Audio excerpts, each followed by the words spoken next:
tardes. Voy a presentar la parte 3, elementos básicos del proyecto final. Y bueno, los componentes básicos de una red neuronal. Esta está constituida por neuronas interconectadas masivamente y bueno, se acomodan en tres capas. Aunque esto cambia debido a que bueno, la capa del medio, que puede ser o bueno, también nombrada como capa oculta, puede estar constituida por varias capas, ¿no? Así que, pero digamos que el modelo estándar consta de tres capas, o por lo menos el modelo más sencillo, que bueno, es la capa de entrada por donde entran los pesos, la capa, las capas ocultas, que es digamos donde se trabajan ¿cómo se llama? Las respuestas, si lo quieren ver así, como, pues es donde se trabajan estos pesos, y las capas de salida, que bueno, pues ya son las que expresan el resultado de nuestro problema. Y bueno, se puede ver en el diagrama de abajo eh, cómo están constituidas.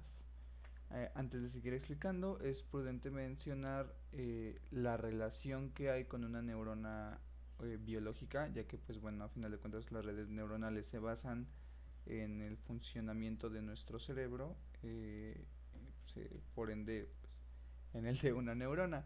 Entonces estas ambas cuentan con estos tres elementos, por decirlo así.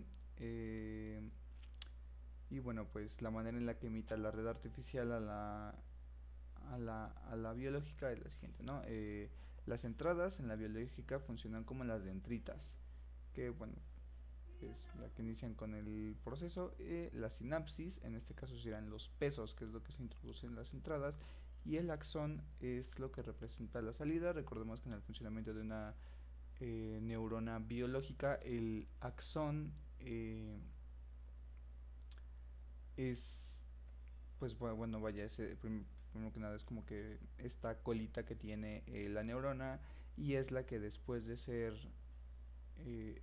estimulada, pues bueno, por el axón se envían estas señales como estáticas, eléctricas, se me fue la palabra, estos como mini descargas eléctricas, que envían precisamente señales a otras células para que se realicen pues actividades específicas, bueno, ya en el cuerpo humano. Lo mismo algo similar con la neurona artificial, ¿no? La acción pues es la salida, que ya da como resultado tras este proceso que tiene de aprendizaje y bueno, de señales que tiene adentro la neurona artificial, pues al final de cuentas las salidas es en lo que converge todo. Y bueno, las funciones de entrada. Las neuronas artificiales están constituidas por tres valores prácticamente, bueno, por tres funciones que la hacen vaya a funcionar. Y bueno, la primera es la función de entrada, en el que en esta se agrupan los valores de entrada que son introducidos, y bueno, los va agrupando, o sea, no los deja trabajar de manera individual, y esto se le conoce como entrada global. Pero bueno, ya eh, después de que o sea, se deben combinar estas unidades, pues bueno, es a lo que se le conoce como función de entrada, que es la que se encarga de acumular esto, de englobar, la cual se calcula a partir de un vector de entrada.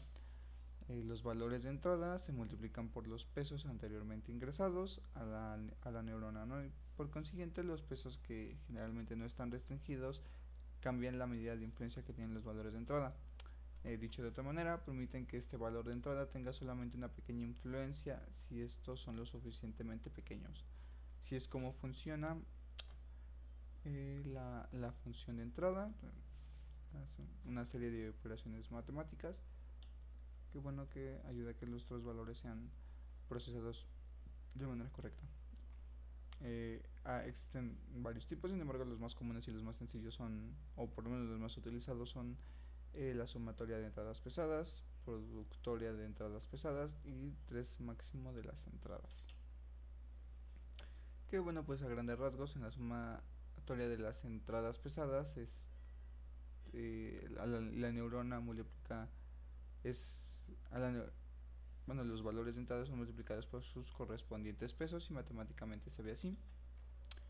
Productora de las entradas pesadas es el producto de todos los valores de entrada, la neurona multiplicados por sus correspondientes pesos.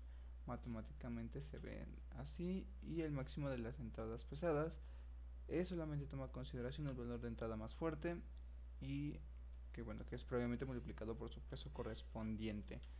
No, no hay mucha ciencia en la explicación de estas funciones.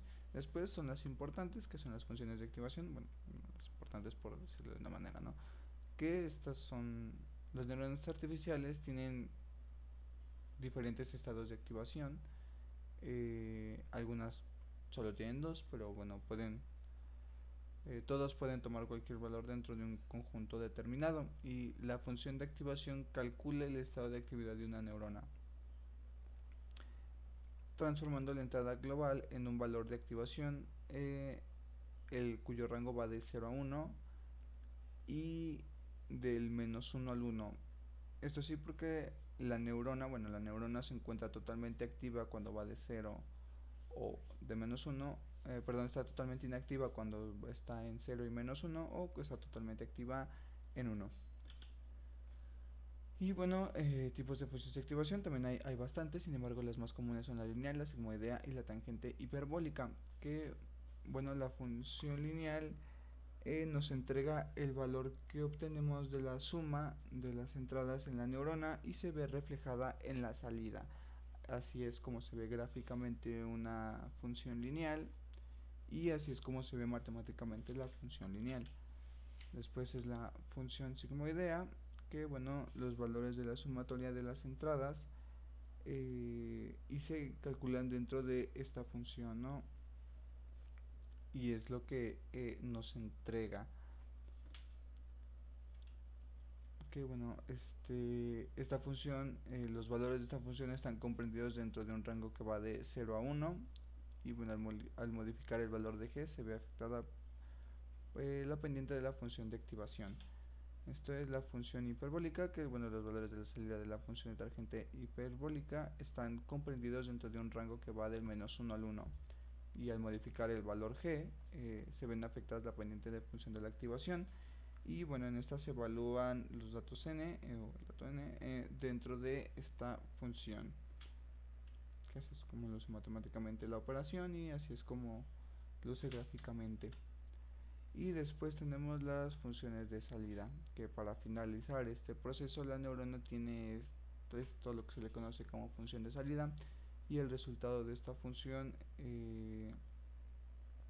determina qué valor se transfiere a las neuronas vinculadas, que era lo que mencionaba precisamente con lo de esta como relación con la neurona biológica, con el axón, que al final manda la señal a diferentes células, o tipos de neuronas. Pues bueno, en esta es lo mismo, ¿no? La salida transfiere el valor a otras neuronas vinculadas, y bueno, si la función de activación está por debajo de cierto umbral, ninguna salida se pasa a la neurona siguiente, ya que bueno, los valores de salida están comprendidos dentro del rango de 0 a 1 o de -1 a 1, que también pueden ser binarios, que es los valores es lo mismo. No sabría explicar matemáticamente cuál es la diferencia, solo sé que pues visualmente se diferencian por el corchete y por las llavecitas, y bueno, pues por el nombre, no pueden ser valores reales, me parece, y valores binarios. Y bueno, tipos de funciones de salida. En cuanto a los tipos de funciones de salida más comunes, existe a la que nombran ninguna en el texto, o función de identidad, que bueno, es el tipo de función más sencilla, pues la salida es la misma que la entrada. Y bueno, la función binaria, que no encontré una explicación como tal de ella, solo me aparecía su operación matemática, y bueno, es la que se ve en pantalla. Y eso sería todo.